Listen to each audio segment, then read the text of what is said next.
semua, apa kabar?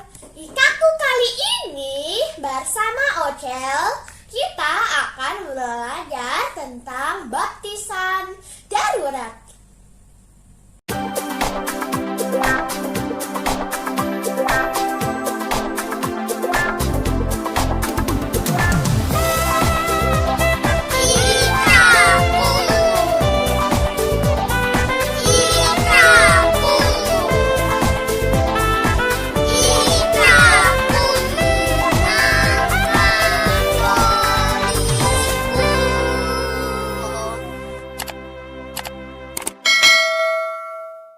Biasanya yang membaptis adalah uskup, imam, maupun diakon. Namun, dalam kondisi darurat, kondisi sakratul maut, semua umat beriman, bahkan yang tidak tergabung dengan gereja pun dapat membaptis. Asalkan ia melakukannya dengan materi, forma, dan intensi sebagaimana yang dilakukan oleh gereja. Gereja menginginkan agar orang-orang yang dalam kondisi darurat sekalipun tidak kehilangan kesempatan untuk menerima sakramen baptis yang dapat menghantarkan mereka kepada keselamatan kekal. Ketika sudah diberikan dengan benar, baptisan yang diberikan oleh kaum awam sekalipun itu tetap sah.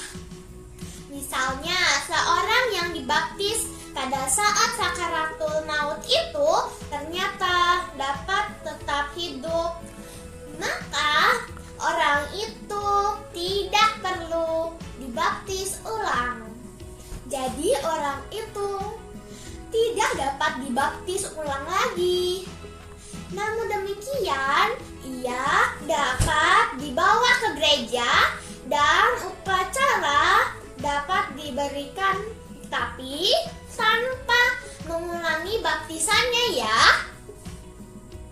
Selanjutnya, baptisan rindu atau baptisan keinginan yang dalam bahasa Latinnya disebut Baptismus Flaminis adalah sebuah ajaran gereja Katolik yang menyatakan bahwa orang-orang yang ingin menerima baptisan namun belum dibaptis dengan air melalui sakramen baptis karena telah meninggal, tanpa menerima buah-buah baptisan pada saat kematiannya.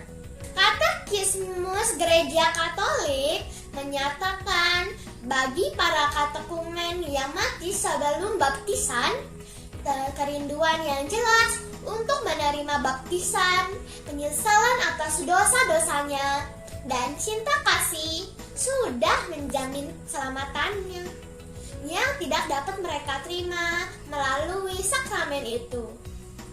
Ada seperti tertulis dalam KGK 1259, sakramen pembaptisan dapat saja tidak dialami secara real atau nyata, tetapi dapat dialami dalam keinginan.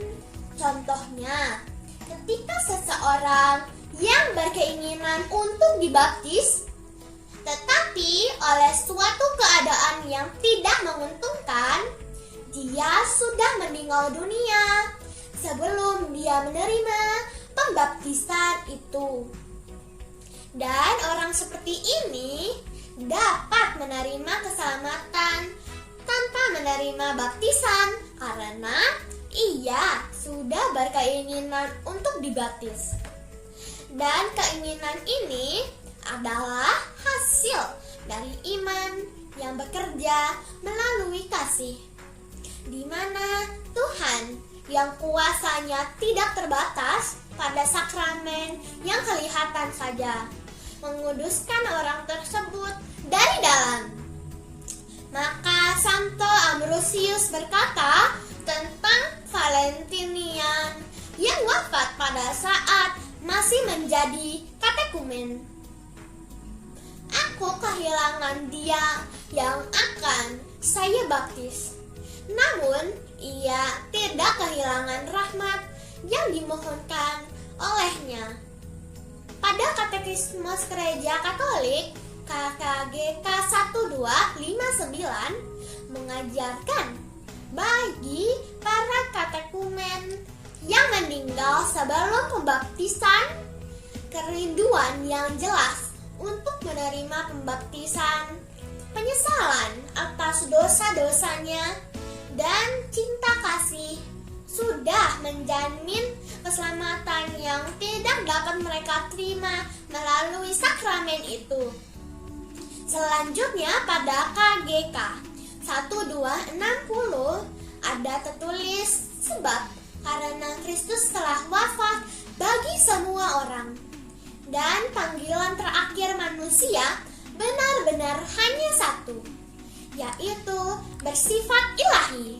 Kita harus berpegang teguh bahwa Roh Kudus membuka kemungkinan bagi semua orang untuk bergabung dengan cara yang diketahui oleh Allah dengan misteri Paskah itu.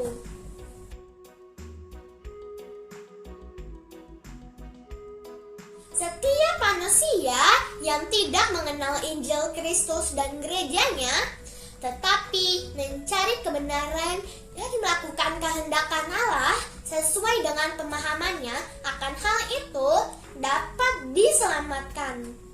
Orang dapat mengandaikan bahwa orang-orang semacam itu memang menginginkan pembaptisan. Seandainya mereka sadar akan peranannya demi keselamatan. Jadi sejatinya baptisan dalam keadaan darurat dapat dilakukan oleh siapa saja selain uskup atau imam atau diakon, asal pelaksanaannya sesuai sebagaimana yang dilakukan oleh gereja. Nah, sekarang kita semua bisa dan mau tergerak hati memberikan baptisan darurat kepada umat Allah siapa saja dan di mana saja yang memerlukannya. Dan kini supaya kita bisa melakukan tindakan tersebut, baiknya kita harus tahu dengan benar bagaimana forma baptisan darurat itu ya. Oke?